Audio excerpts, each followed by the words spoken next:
시험 문제도 나는 열심히 풀고 킬러 문제라 함정에 빠졌고 저 새끼는 찍었는데 맞고 돈 뼈 빠지게 모아서 가게 하나 차리고 코로나 와서 뭐 해본 것도 없이 문 닫았는데 누구는 코인 하나로 인생 역전하고 개같이 공부하고 대기업 가서 연 2천씩 모아가지고 내 집 마련 한번 해보려고 인생을 갈았는데 아빠 회사에서 한량짓 하는 놈은 엄마가 사준 집값 올라서 넘사벽이 돼버렸고 딱 봐도 고생 한번 못 해본 것 같은 놈이 스포츠카 끌고 호캉스 가서 인스타에 가난하게 태어난 것은 당신 잘못이 아니지만 가난하게 죽는 것은 당신 잘못이다 이딴 글 올리고 있고 게임 중에 밸런스 붕괴 똥망 게임을 운빨 존망 게임이라고 하는데 사실 운빨 존망 게임의 극치가 인생이 아닐까? 인생은 운칠 기삼이라는데 운이 7밖에 안 된다고? 그러면서 생각했죠. 운이 대체 뭘까? 여러분은 운이 뭐라고 생각하세요?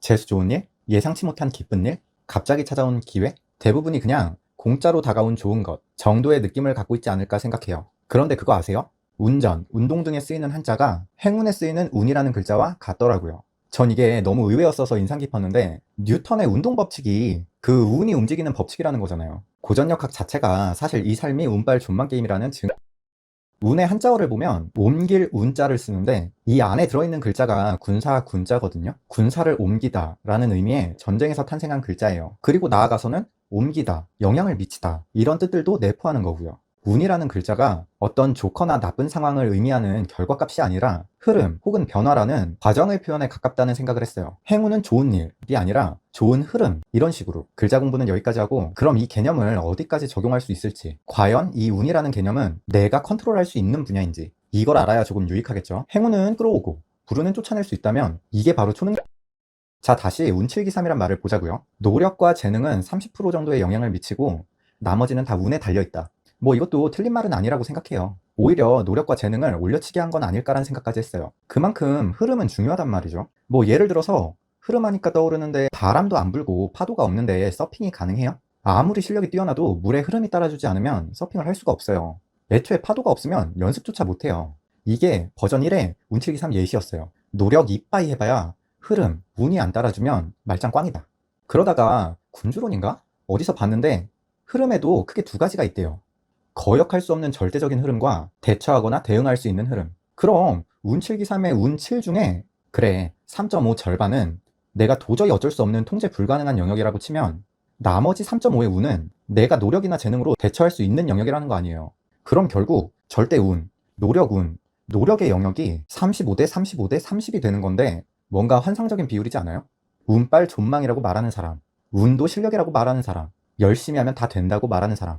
이 비율 같잖아. 어쨌든 결과적으로 절대적인 운의 영역은 35%, 노력과 재능의 영역은 토탈 65%로 운7기삼의 재해석이 가능하겠더라고요. 아예 판이 뒤집히는 거지. 성공한 많은 사람들이 운이 좋았어요 라고 말하면서 누구보다 부지런한 사람들이라는 게 확 이해가 되더라고요. 이런 망상 이론만 갖고는 의미가 없으니까 사례들에 접목해봤어요. 서핑 예시만 봐도 버전 1이랑 달라 보이더라니까. 아 그래 파도가 없으면 서핑을 할 수가 없지. 연습조차 못하지. 그런데 어라? 인간들이 인공파도를 만들어냈네? 어라? 실내 서핑장이라는 것도 생겼네? 이게 뭐야? 이렇게 보니까 자잘한 흐름들은 내가 끌어올 수 있는 게 대부분이더라고요. 대한민국 최대의 불운이 뭐였을까요? 저는 IMF가 떠오르네요. 우리나라 최대의 경제 위기였죠. IMF 외환 위기는 우리가 겪어본 적이 없는 큰 변화였고 하나의 흐름이었어요. 당시에 아시아 쪽 나라들이 연쇄적으로 외환 위기를 겪었는데 그때 한국의 외환 관리나 대처가 굉장히 미흡하고 무능했던 게 원인이에요. 당시에 한국인이라면 모두가 체감할 정도로 절대적으로 안 좋은 경제 흐름이 꼬리에 꼬리를 물고 연쇄적으로 모두를 집어삼켰죠. 이건 거역할 수 없는 절대적인 흐름이었을 거예요. 은행이 망하고 앞에 큰 회사가 망하니 뒤에 작은 회사들도 따라서 망하고 연쇄적으로 회사들이 도산을 하니 사람들이 직장을 잃고 집이라도 팔기 위해 부동산에 매물을 내놓으니 오히려 집들은 안 팔리고 살기 위해 많은 사람들이 발버둥 치던 시기였어요. 그런데 그 와중에도 사업을 시작한 사람들이 있어요. IT가 발전하니 신사업에 뛰어들고 금융업이 마비되니 대부업에 뛰어들고 투자로 극복한 사람들도 있어요. 외화나 금 등을 끝까지 쥐고 있던 사람들, 망국적 분위기 속에서 부동산이나 주식을 사모은 사람들. 외환 위기라는 거대한 파도는 다 같이 맞았는데 그 안에서 작은 흐름들은 제각각이었어요. 좋은 흐름들을 계속해서 갈아타는 사람들이 있었고 나쁜 흐름 속에서 더욱 나쁜 환경으로 빠져드는 사람들도 있었어요. 그리고 대한민국은 불과 2년 만에 IMF 외환 위기를 극복해냈죠. 지금은 당당히 선진국의 반열에 들어서 있어요. 어떻게 된 걸까요? IMF는 역대급 불운의 소용돌이였을까요? 아니면 어마어마한 기회의 시기였을까요? 그저 큰 변화였고 큰 흐름이었다고 보는 게 맞아요. 사회 분위기상 나쁜 쪽으로 체감한 사람이 대다수였겠지만요. 좀 더 옛날로 가볼까요? 우리나라가 둘로 갈라졌을 때 북쪽에 살던 사람들은 그대로 북한이 됐고 남쪽에 살던 사람들은 그대로 남한이 됐죠. 우리가 지금 한국에서 유튜브나 보고 있을 수 있는 건 절대적으로 좋은 흐름에 탔던 거예요. 지금의 수도권 인근에 살았던 사람들, 그 사람들은 당시에 까딱 잘못 이사 한번 했으면 지금 북한 인민이 됐을 수도 있죠. 아찔하지 않나? 아무리 헬조선거려도 북한 주민이나 빈국의 국민들은 평생을 일하고 노력해도 국적을 바꾸지 못해요. 국적이 뭐야? 그냥 해외조차 나가볼 수가 없잖아요. 근데 한국은 최저시급만으로도 탈출할 수 있죠. 탈출할 이유가 없어서 그렇다. 이 사례들을 보면서 우리는 과연 운을 언제, 어떻게 느끼는가를 생각해봐요. 시각은 눈에 빛이 닿았을 때 빛의 파장을 해석해가지고 색깔로 느끼잖아요. 후각은 코에서 분자 단위의 화합물을 흡수해가지고 냄새로 느끼는 거고요. 근데 좋게든 나쁘게든 흘러가는 이 운이라는 흐름은 우리의 감각으로는 정확히 인지를 못해요. 애초에 흐름을 감각하는 능력이 발달되지 못한 것 같아요. 작은 변화, 흐름이 발생하고 누적되다가 특정 분기점이나 사건이 발생했을 때 그때 결과적으로 나한테 좋은 상황인지 나쁜 상황인지로 운을 판단하는 게 보통이에요. 그래서 잘못 판단하게 되는 경우도 많아요. 운빨의 상징이 뭐예요? 로또 당첨 아니에요? 근데 로또 당첨자들의 말로가 어떤가요? 대체로 아름답나요? 로또에 당첨되었거나 갑자기 떡상한 힙합 뮤지션이나 연예인들, 이들이 패망하는 경우를 많이 봤죠. 이건 좋은 흐름을 탄 거예요? 패망의 흐름을 탄 거예요?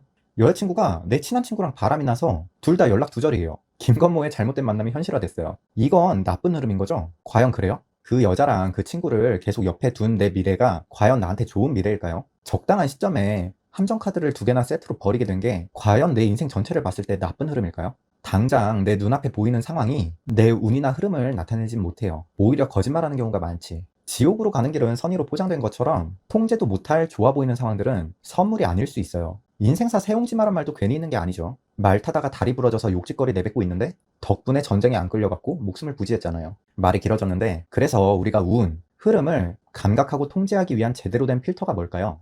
그게 바로 생각이에요. 어떤 현상에, 상황에, 경험에 의미를 부여하는 건 바로 자신이고, 결국 운, 흐름을 감각하는 필터가 바로 내 생각이고 그 생각에서 나온 태도예요. 그리고 이 생각과 태도가 작은 변화를 일으키고 큰 변화, 큰 흐름을 만들어 가더라고요. 운을 컨트롤하는 거죠.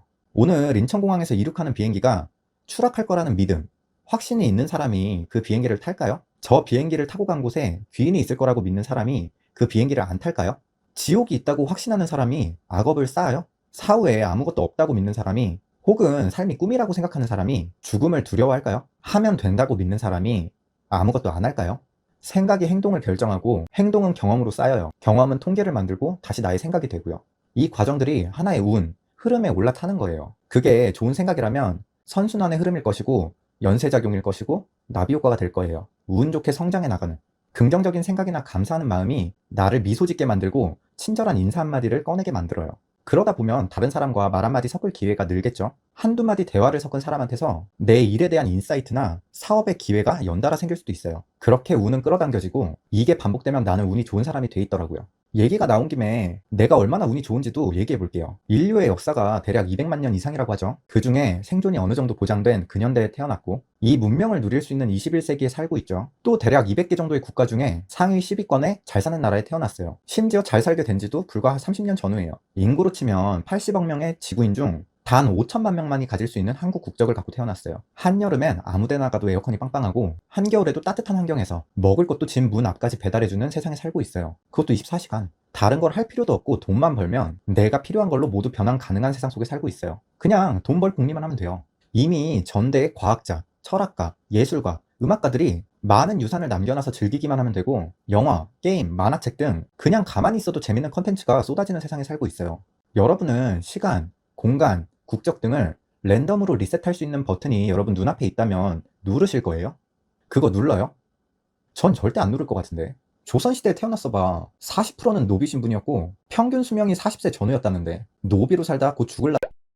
35%의 절대적인 운의 흐름을 여기에 올인한 거고 잭팟이 터진 거예요. 그렇게 시작한 게 이 삶인데 그렇게 생각하니까 딱히 다른 불운들은 가짜않게 느껴져요. 운이 좋다고 생각하고 사니까 또 계속 운 좋은 일들만 가득하더라. 생각보다 우리는 우리 삶의 많은 부분을 통제할 수 있을지 몰라요. 생각을 키워간다면 말이죠. 생각대로 존재하자. 나북이었어요.